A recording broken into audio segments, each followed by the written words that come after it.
Years passed, and the story of the Valens became a part of history, a cautionary tale about the dangers of chasing perfection and the importance of embracing life's imperfections. The small Montana town where it all began transformed into a hub for scientific research and philosophical exploration, drawing visitors from around the world eager to learn from the people who had uncovered the truth. Ethan continued his work in astrophysics, but his focus shifted. Instead of searching for answers solely in the stars, he turned his attention to humanity itself. He often gave lectures at universities, sharing not just the technical details of the Valens' deception, but also the lessons he had learned along the way. "We spend so much time trying to escape death," he would say, "that we forget to live. Life isn't about how long you exist, it's about what you do with the time you have." Lily remained a journalist, but her writing evolved. She traveled the globe, documenting stories of resilience, innovation, and hope. Her articles inspired countless readers, reminding them that even in the face of uncertainty, humanity could adapt and grow. When asked about her role in exposing the Valens, she always emphasized the power of curiosity and teamwork. "None of us could have done it alone," she'd say. "It was the collective effort, the willingness to ask questions and seek the truth, that made all the difference." Jake's inventions changed lives. His adaptations of alien technology led to breakthroughs in medicine, energy, and communication. Yet despite his success, he never lost sight of the ethical concerns that had driven him from the start. He worked closely with governments and organizations to ensure that new advancements were used responsibly, prioritizing humanity's well-being over profit or power. Claire's research opened doors to understanding the boundaries between biology and technology. Her work helped shape policies on artificial intelligence and bioengineering, ensuring that humanity approached these fields with care and respect for life. She often spoke about the importance of balance, warning against the temptation to play God. "Progress is good," she'd say, "but only if it serves life, not replaces it." Ryan's influence extended far beyond his classroom. His students went on to become leaders in science, education, and ethics, carrying forward the lessons he had taught them. He retired eventually, but his legacy lived on in the countless minds he had shaped.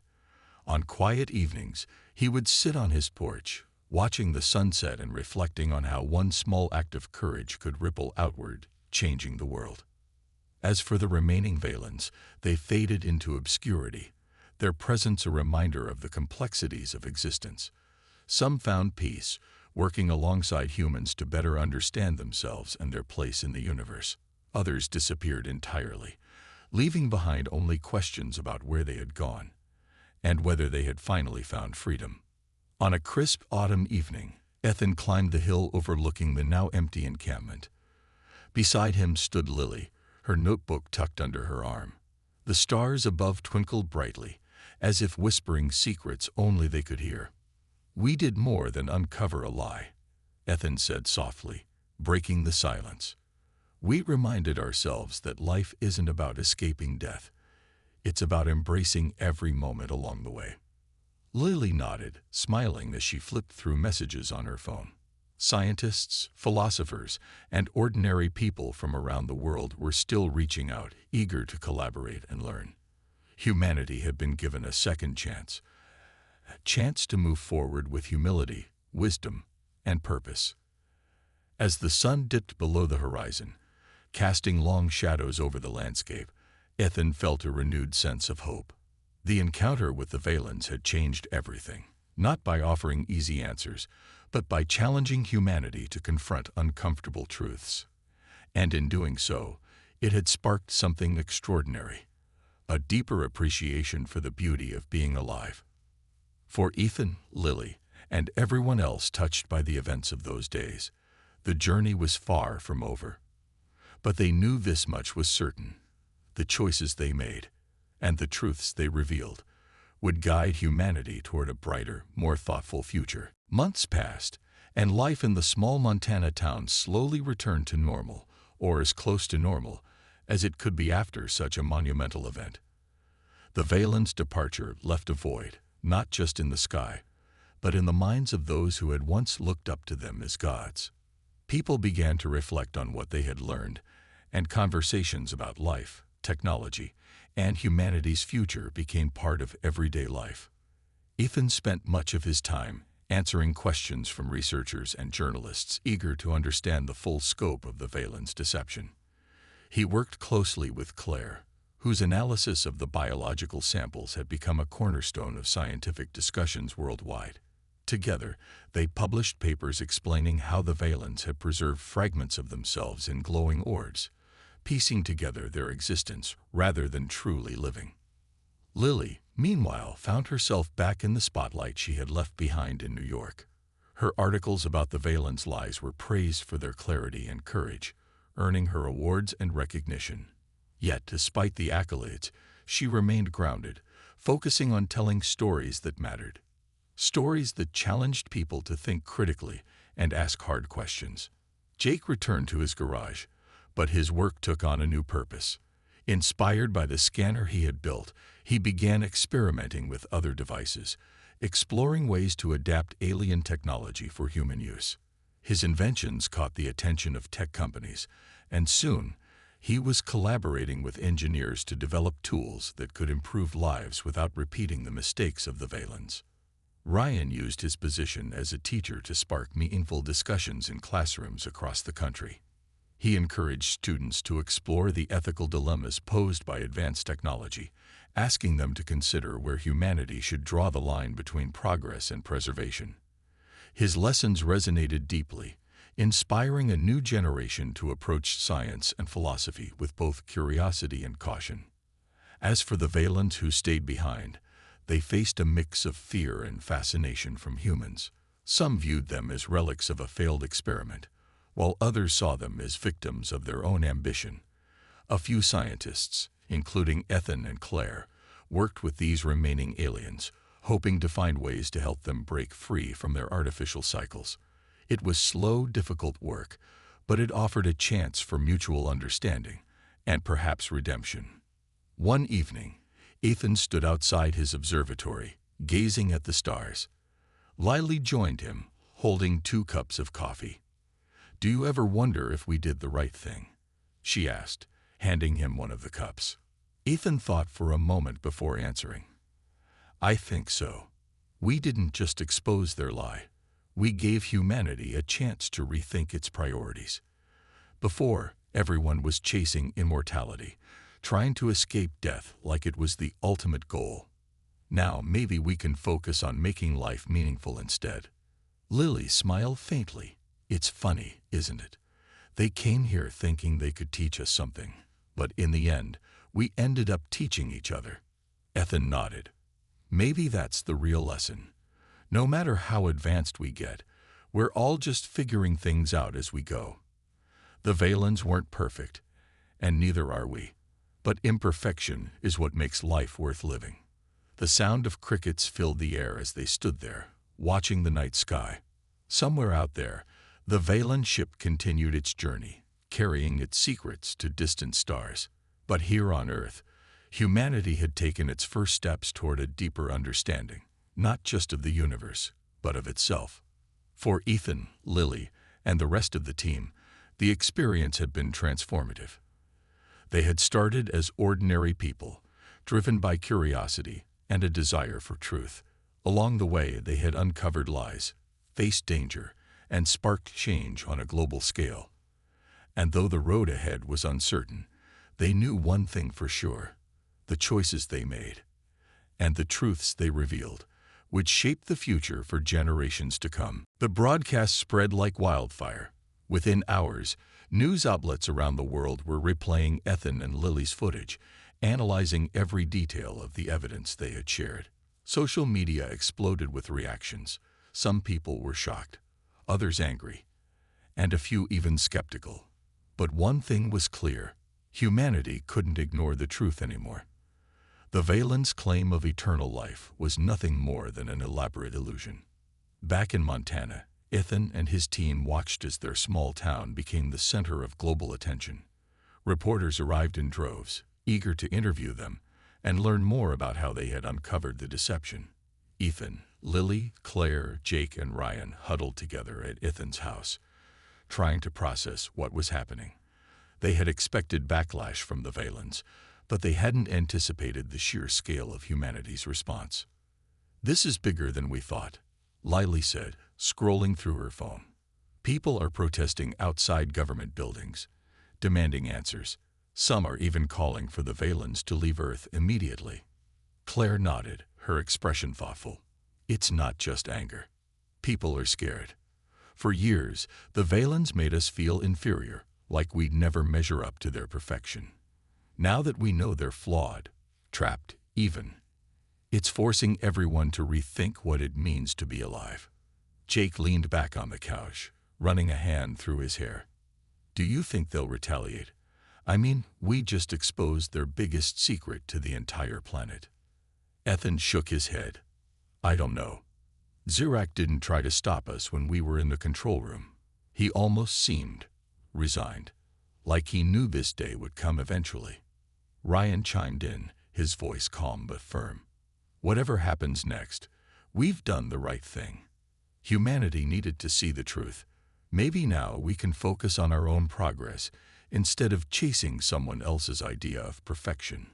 As the days passed, the Valens began dismantling their operations on Earth.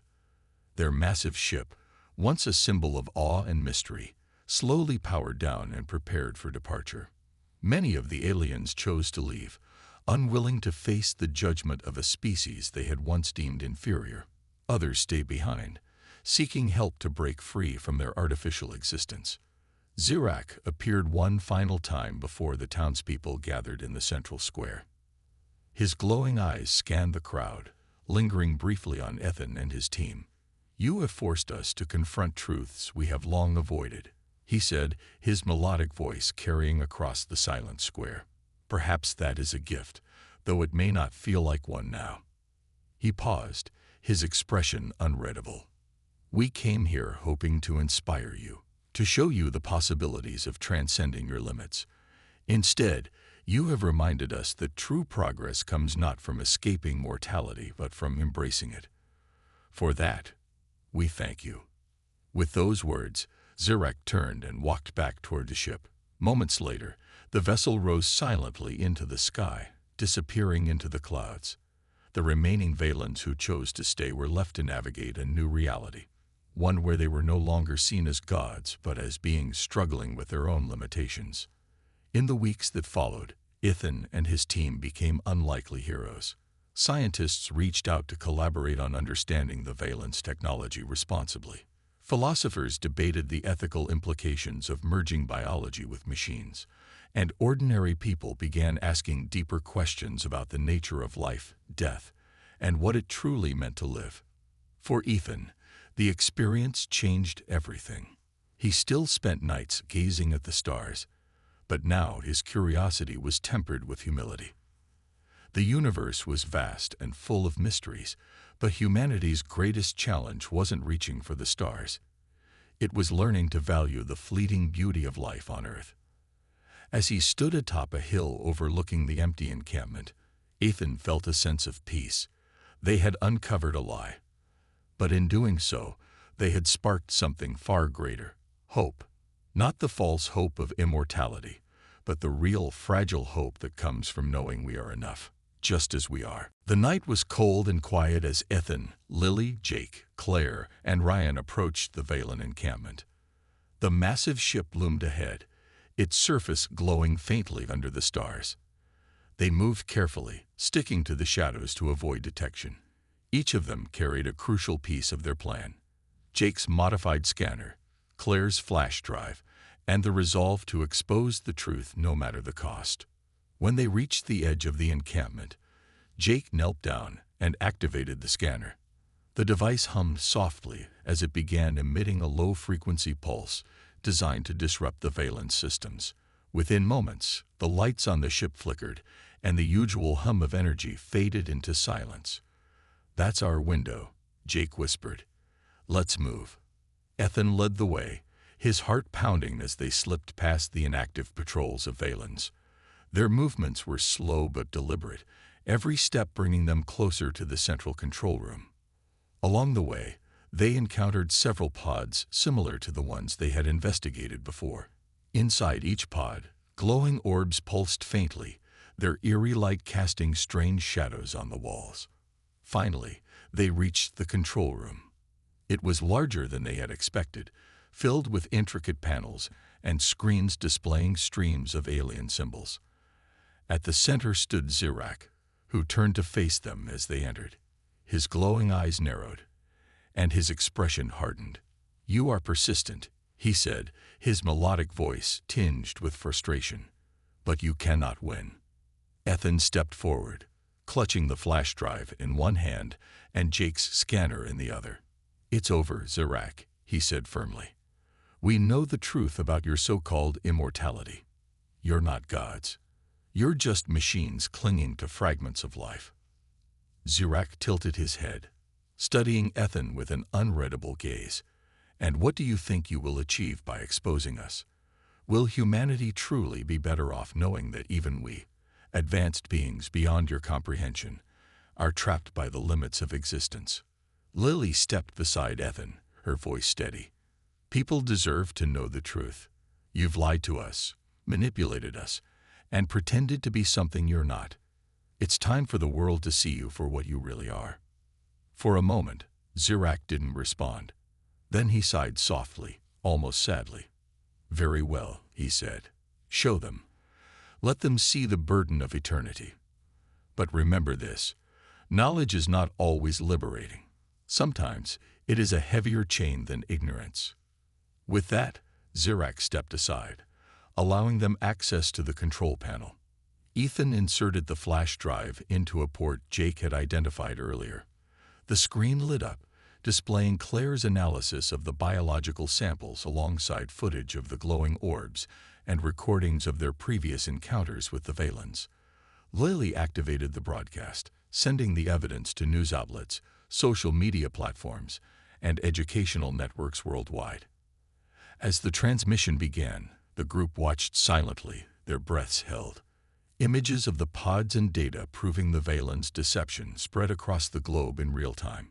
Within minutes, messages poured in from journalists, scientists, and ordinary people demanding answers. Humanity was waking up to the truth. Outside the ship, the lights flickered back on, signaling that Jake's device was wearing off. The Valens began stirring, their systems rebooting. Zirak turned to face them one last time. "You have made your choice," he said. "Now you must live with its consequences." Before anyone could respond, Zirak disappeared into the depths of the ship, leaving the group alone in the control room.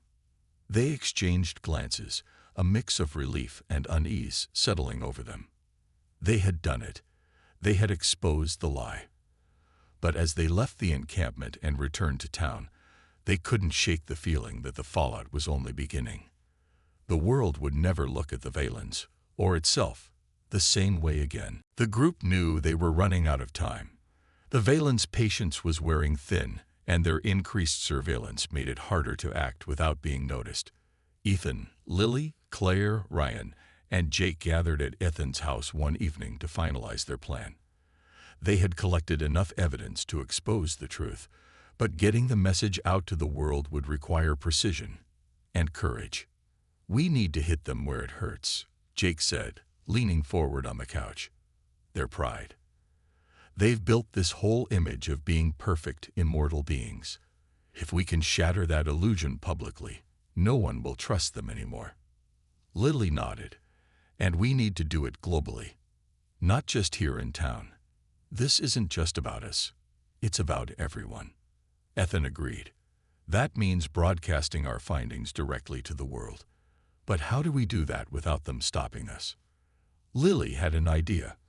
"I still have contacts from my days as a journalist in New York. I can reach out to some trusted colleagues who specialize in investigative reporting. If we give them the evidence, they can help us spread the story worldwide." Ryan added, "While Lily works on the media side, I can use my connections with schools and universities. Educators talk to each other all the time. If I share what we've learned, they can start discussions in classrooms everywhere. It'll get people thinking critically about the Valens." Claire spoke next, her voice calm but determined. "I'll keep analyzing the biological samples. If I can prove conclusively that the Valens are recycling parts of themselves instead of regenerating naturally, it'll add weight to our claims." Jake grinned. "And I'll modify the scanner again. This time, I'll make sure it's strong enough to disrupt their systems temporarily. If we're going to pull this off, we'll need a distraction, a way to disable their defenses while we broadcast the truth." Everyone looked at Ethan. He took a deep breath, realizing the weight of what they were about to do. "Okay," he said finally, "let's do it. But we move carefully. One wrong step, and they'll shut us down for good." Over the next few days, the team worked tirelessly. Lily reached out to her journalist friends, sharing snippets of their findings and asking them to prepare for a coordinated release. Ryan emailed educators across the country, urging them to discuss the Valens' promises of immortality with their students. Claire spent hours in the lab, refining her analysis of the biological material. And Jake tinkered with the scanner, adding new components to boost its power. Meanwhile, Ethan focused on creating a detailed presentation of their evidence.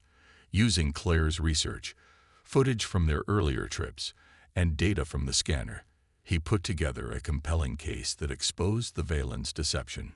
He also wrote a speech, knowing he might have to address the world directly if things went according to plan. As the day of the operation approached, tensions ran high. Everyone knew the risks. If the Valens caught them, there was no telling what would happen. Yet none of them wavered. They had come too far to turn back now. On the morning of the operation, the group met one last time to review their roles. Jake handed Ethan a small device, the upgraded scanner. "This should knock out their systems for at least 10 minutes, he explained. "That's your window. Use it wisely." Lily checked her phone, confirming that her journalist contacts were ready to publish the story simultaneously. Ryan gave a thumbs up, signaling that his network of educators was prepared to amplify the message. Claire handed Ethan a flash drive containing her final report. "This proves everything," she said. "Make sure it gets seen." With everything in place, they headed toward the Valen encampment. As they moved into position, Ethan felt a mix of fear and determination. What they were about to do could change the course of history, or end in disaster. But as he glanced at his friends, he realized something important. They weren't alone. Together, they stood ready to challenge the greatest lie humanity had ever been told. It was time to reveal the truth. Back at Ethan's house, the mood was tense. The encounter with Zirak had left all three of them shaken. They sat around the kitchen table, trying to process what had happened. Jake leaned back in his chair, rubbing his temples. "That was too close," he muttered. "If they're watching us now, we're in serious trouble." Lily nodded, her hands wrapped tightly around a mug of tea. "He gave us a choice, but it wasn't really a choice. Stay quiet or face the consequences. That sounds like a threat." Ethan stared at the table, his mind racing. "Maybe it is a threat," he said finally, "but it's also proof that we're onto something. If they didn't have anything to hide, why would they care so much about what we know?" Lily agreed. "We can't let them scare us into silence. If anything, this makes exposing the truth even more important." The problem was figuring out how to do it safely. Their earlier attempts had nearly gotten them caught, and now the Valens were clearly on high alert. They needed a new approach, one that wouldn't put them directly in danger. Jake spoke up, his voice thoughtful. "What if we got other people involved? Not everyone, just a few trusted folks who could help us spread the word without drawing attention to us personally." Ethan frowned. "It's risky. The more people who know, the harder it'll be to keep things under wraps." "But it might be worth it," Lily countered. "If we can rally enough support, the Valens won't be able to shut us down easily. They'd have to deal with too many people asking questions." After some discussion, they decided to reach out to two people they trusted. Claire Bennett, a nurse who worked at the local clinic, and Ryan Dawson, a teacher known for his curiosity and open-mindedness. Both had shown interest in the Valens' arrival, and neither seemed likely to dismiss their claims outright. The next day, Ethan and Lily met with Claire and Ryan separately, sharing what they had discovered. At first, both were skeptical, but when they saw the data Ethan had collected and heard about the glowing orbs, it was hard to deny that something strange was going on. Claire, in particular, was fascinated. "This changes everything," she said, flipping through Ethan's notes. "If they're not truly alive, then what are they? Are they machines pretending to be living beings, or something else entirely?" Ryan, meanwhile, focused on the bigger picture. "If we expose this, it could change how humanity sees itself. Right now, people look up to the Valens like gods. But if we show them the truth, it might make us realize we don't need to rely on anyone else to shape our future." With their help, the group began planning their next move. Claire suggested analyzing biological samples from the pods to confirm their findings scientifically. She offered to use her access to the clinic's lab equipment to run tests discreetly. Ryan, on the other hand, proposed using his classroom as a way to subtly raise awareness. He could start conversations with his students about ethics, technology, and the nature of life, topics that tied directly into the Valens' deception. As the days passed, their efforts began to take shape. Claire worked late into the night, examining fragments of organic material Ethan had managed to collect during their earlier trips. Her analysis confirmed what they already suspected. The Valens weren't regenerating. They were piecing themselves together from stored components. It was a grim discovery, one that made the aliens seem less like gods and more like prisoners of their own creation. Meanwhile, Ryan sparked lively debates among his students, encouraging them to think critically about the Valens' promises. Word spread quickly, and soon, whispers of doubt began circulating throughout the town. People started questioning whether the aliens were truly as benevolent as they claimed. Despite their progress, Ethan couldn't shake the feeling that time was running out. Every day, the Valens grew more watchful, their patrols expanding and their presence becoming harder to avoid. Sooner or later, they would figure out who was behind the growing resistance. But for now, Ethan and his team pressed on, driven by a shared belief that the truth mattered more than fear. Whatever happened next, they knew they couldn't stop. Not when so much was at stake. Ethan, Lily, and Jake returned to Ethan's house with a mix of excitement and unease. The data they had collected from the Valen pods was undeniable proof that the aliens' claim of eternal life was a lie. But now came the hard part, deciding what to do with it. They knew exposing the truth could have serious consequences, not just for the Valens, but for humanity as well. Lily was the first to speak. "We can't keep this to ourselves," she said firmly. "People deserve to know the truth.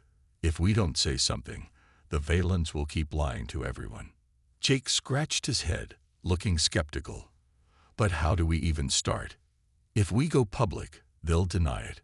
Or worse, they might try to stop us." Ethan nodded. "Jake's right. We need a plan. Something smart. If we rush into this, we'll lose control of the story." They spent hours brainstorming ideas.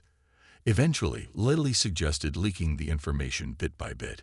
She could write articles hinting at inconsistencies in the Valens story, planting seeds of doubt without directly accusing them. At the same time, Ethan could analyze the data further, looking for more concrete evidence that would be impossible to ignore. Jake offered to modify the scanner again, making it capable of capturing live footage inside the pods. If they could record video proof, no one would be able to dismiss their claims. The next morning, Lily wrote her first article. She titled it "Unanswered Questions About Our Alien Visitors" and posted it online under a pseudonym. In the piece, she subtly pointed out oddities in the Valens' behavior, their repetitive speech patterns, their reluctance to answer certain questions, and their vague explanations about their technology. Within hours, the article gained traction. People began sharing it on social media, debating whether the Valens were truly as benevolent as they claimed. Meanwhile, Ethan and Jake worked tirelessly on improving the scanner. They tested it repeatedly, ensuring it could capture clear images and videos without being detected. Once it was ready, they planned another trip to the encampment. This time, their mission was simple: record everything. That night, the trio moved carefully through the shadows, avoiding patrols of Valens who seemed to be watching the area more closely than before. Ethan suspected the aliens were growing suspicious, though he wasn't sure why. When they reached the nearest pod, Ethan activated the scanner and aimed it at the glowing orbs inside. The device whirred softly as it recorded the scene. For several minutes, they stood frozen, hoping the noise wouldn't draw attention. Just as they were about to leave, a voice startled them. "What are you doing here?" They turned to see Zirek standing behind them, his glowing eyes fixed on the scanner in Ethan's hand. His calm demeanor was gone, replaced by an icy intensity. Ethan's heart sank. They had been caught. For a moment, no one spoke. Then Zirek stepped closer, his voice low and menacing. "You seek to unravel truths not meant for your kind," he said. "Do you think humanity is ready for such knowledge?" Lily stepped forward, her voice steady despite her fear. "People deserve to know the truth. You've lied to us. Your so-called immortality. It's a fraud. You're just recycling parts of yourselves over and over. That's not life. It's survival." Zirek's expression softened slightly, almost as if he felt pity for them. "You misunderstand," he said. "Our methods may seem strange to you, but they are necessary. Without them, our species would have perished long ago." "So you're saying it's okay to lie?" Jake asked, his tone sharp. "To deceive an entire planet?" Zirek didn't answer. Instead, he held out his hand. "Give me the device," he demanded. Ethan hesitated, clutching the scanner tightly. He glanced at Lily and Jake, silently asking what to do. Finally, he handed it over, knowing resistance was futile. Zirek examined the device briefly before crushing it in his fist. Then he looked at them, his glowing eyes piercing. "You have two choices," he said. "Stay silent, and humanity will benefit from our technology. Or continue this path and face the consequences." With that, Zirek turned and walked away, leaving the three of them standing in stunned silence. As they made their way back home, Ethan couldn't shake the feeling that they were running out of time. The Valens had given them a warning, but it only strengthened their resolve. Whatever happened next, they couldn't back down now. Ethan and Lily returned to Ethan's house in silence, their minds racing with questions. The glowing orbs they had seen in the Valen pod weighed heavily on their thoughts. If the aliens weren't truly immortal, then what were they? And why would they lie about something so important? As soon as they stepped inside, Ethan headed straight for his cluttered workbench. He spread out his notes and began analyzing the data from the scanner. Lily paced back and forth, chewing her thumbnail nervously. "This is huge," she said finally. "If we're right, it means everything they've told us is a lie. But how do we prove it? We can't just walk up to them and say, 'Hey, we know you're faking it.'" Ethan nodded, his eyes glued to the readings on his laptop. "We need more evidence, something concrete that proves their immortality is fake. Those orbs, they're the key. If we can figure out exactly what's inside them, we'll have our proof." "But how?" Lily asked. "Getting close to their ship once was risky enough. If they catch us again, they'll know we're onto them." Ethan tapped his pen against the desk, thinking hard. Then he remembered Jake Miller, a local mechanic who was always tinkering with gadgets and machines. Jake wasn't a scientist, but he was clever and good with tools. Maybe he could help them build something to gather more information without getting caught. The next day, Ethan and Lily visited Jake at his garage. They explained what they had found, leaving out some of the more unbelievable details to avoid sounding crazy. Jake listened intently, his brow furrowed. When they finished, he leaned back in his chair and whistled softly. "Aliens, huh? That's a new one.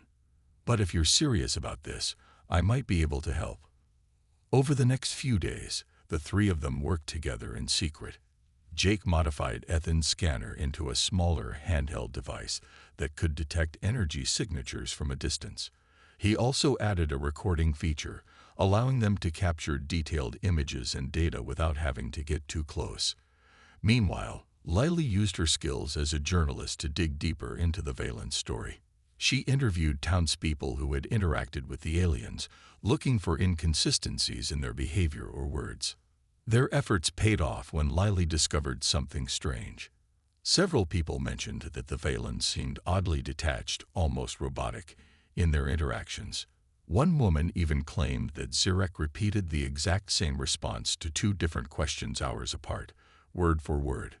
It was subtle, but it suggested that the aliens weren't as human-like as they appeared. Armed with this new information, Ethan, Lily, and Jake planned another trip to the Valen encampment. This time, they decided to focus on the smaller pods scattered around the main ship. These pods emitted weaker energy signals, making them less likely to attract attention. Their goal was simple: scan as many pods as possible and collect enough data to confirm their theory. Under the cover of night, the trio made their way to the site. Ethan carried the modified scanner while Jake kept watch, ready to signal if anyone approached. Lily stayed close, jotting down notes and observations. They moved quickly but carefully, avoiding open areas where they might be spotted. When they reached the first pod, Ethan activated the scanner. The device hummed softly as it gathered data. The results were astonishing. Each pod contained fragments of organic material, cells, tissue, even traces of neural activity, but nothing resembling a complete living being. It was as if the Valens were piecing themselves together bit by bit, using stored components to maintain their existence. "This isn't immortality," Ethan whispered, his voice tense with excitement. "It's survival. They're trapped in a cycle, endlessly recycling parts of themselves." No wonder they didn't want anyone asking questions. As they prepared to leave, Lily paused, staring at the glowing orb inside the pod. "Do you think they even realize what they've become?" she asked quietly. "Or are they so desperate to hold on to life that they don't care anymore?" Ethan didn't answer. He didn't know. But one thing was clear: the truth about the Valens was far darker and far more complicated than anyone had imagined. The next morning, Ethan couldn't stop thinking about the Valens. He replayed Zirek's words in his mind, searching for any hint of deception. Eternal life sounded incredible, but it also felt too perfect, like a story crafted to dazzle and distract. Ethan decided he needed more information. He reached out to Lily, hoping she might have some ideas. Lily was already one step ahead. She had spent the night researching everything she could find about unidentified flying objects and alien encounters. Though most of what she found online seemed unreliable, wild conspiracy theories and blurry photos, she did notice a pattern. Many accounts described advanced beings who claimed superiority over humans, often using promises of technology or immortality to gain trust.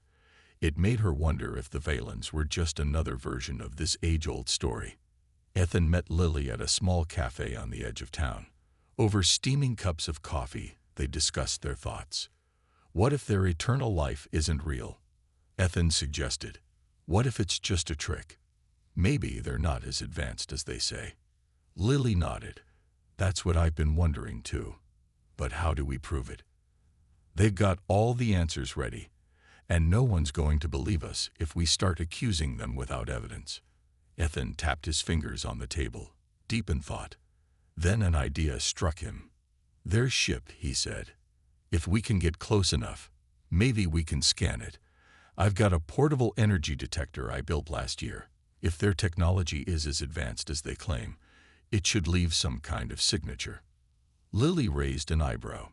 "You really think that'll work? What happens if they catch us snooping around?" "We'll be careful," Ethan replied. "Besides, if they're here to help humanity, they shouldn't have anything to hide, right?" That evening, under the cover of darkness, Ethan and Lily drove toward the mountains where the Valens had landed. The area was eerily quiet, with only the sound of crickets breaking the silence. As they approached the ship, Its massive form loomed above them, glowing faintly in the moonlight. Ethan pulled out his scanner, adjusting the settings to pick up any unusual energy readings. They moved cautiously, sticking to the shadows to avoid detection. The scanner began to beep softly, indicating a strong energy source nearby. Following the signal, they circled the ship until they found a smaller structure attached to its side, a kind of secondary pod. The readings were strongest here. "This has to be important," Ethan whispered, glancing back at Lily. She nodded, her eyes wide with anticipation. Carefully, they examined the pod. Its surface was smooth and cool to the touch, but there was a faint hum coming from within. Ethan noticed a seam along one edge and pressed it gently. To their surprise, the pod opened with a soft hiss. Inside, they discovered rows of glowing orbs, each suspended in midair. The orbs pulsed with light, casting strange shadows on the walls. Ethan leaned closer, studying them through the scanner. "These aren't just power sources," he murmured. "They're biological. There's organic material inside." Lily frowned. "Biological? You mean like living tissue?" "Not exactly," Ethan replied. "It's fragmented, incomplete, like pieces of something preserved." He looked at Lily, his expression grim. "This doesn't look like regeneration. It looks like storage." Lily felt a chill run down her spine. "So, they're eternal life. It's fake. They're not regenerating. They're just recycling parts of themselves over and over." "It's possible," Ethan said, "but we need to confirm it. If we're right, this changes everything." As they stood there, staring at the orbs, a sudden noise startled them. Footsteps echoed outside the pod, growing louder. Someone, or something, was approaching. Ethan quickly shut the pod and grabbed Lily's arm. "We need to go. Now." They slipped away just in time, disappearing into the darkness before anyone could see them. Back in the car, their hearts raced as they processed what they had seen. The Valens weren't the immortal gods they claimed to be. Their boast of eternal life was a carefully constructed illusion, and Ethan and Lily now held the key to exposing the truth. Ethan Carter loved the stars. Every night, he would climb up to his small observatory behind his house in Montana and spend hours looking through his telescope. He wasn't a famous scientist or part of some big organization, just a man with a deep curiosity about the universe. His friends often joked that Ethan cared more about distant galaxies than the people around him, but Ethan didn't mind. To him, the night sky was full of secrets waiting to be uncovered. One chilly evening, as Ethan adjusted his telescope to get a better view of a cluster of stars, something unusual caught his eye. At first, he thought it was a trick of the light, a faint shimmer near the horizon. But then, the shimmer grew brighter, moving steadily toward the mountains outside town. Ethan's heart raced. He grabbed his binoculars and focused on the object. It wasn't a plane or a satellite. It was too big, too smooth, and completely silent. Before long, the entire town seemed to notice. The glowing shape descended slowly, hovering above the peaks like a giant silver disk. People stepped out of their homes, pointing and whispering. Some were scared, others were excited. Within minutes, cars lined the roads leading to the mountains, and everyone wanted answers. Ethan hesitated for a moment, but decided to join the crowd. After all, this could be the discovery of a lifetime. When Ethan arrived, the scene was chaotic yet strangely peaceful. The massive ship had landed in an open field, its surface gleaming under the moonlight. A group of figures emerged from the craft, tall and slender, with skin that shimmered like liquid metal. Their eyes glowed softly, and their movements were graceful, almost hypnotic. They introduced themselves as the Valens, a race far older and more advanced than humanity.